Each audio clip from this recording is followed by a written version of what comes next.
ล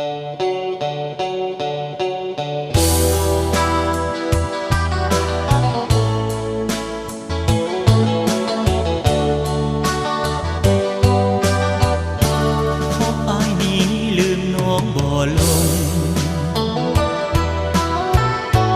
ใจพะวงอยู่ทุกเวลาหูตัวดีว่าน้องนั้นสั่งนำหน้าแต่ด้วยว่าอายนี่ฮักน้องเหลือเกินหูว่าน้องสั่งอายเท่าใด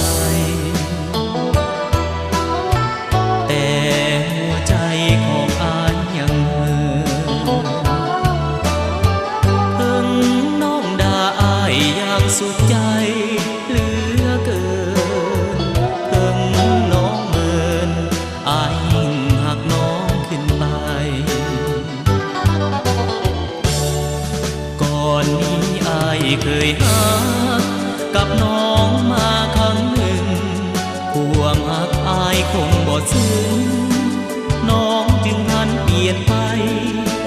ปล่อยให้อายต้องซ้ำประกำในดวงใจในดวงใจในดวงใจแต่อ้ายนี้ลืมน้องบ่ลง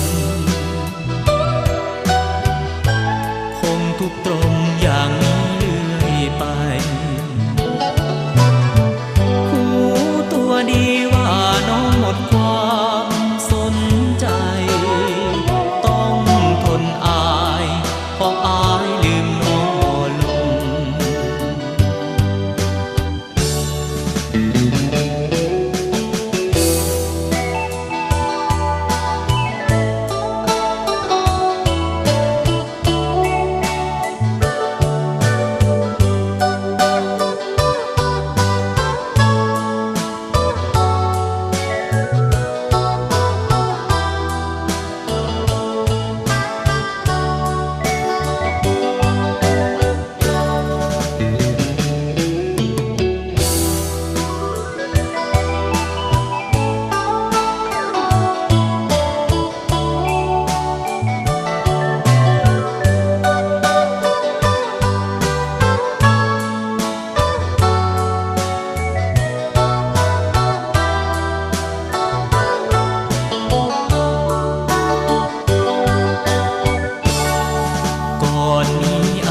เคยหั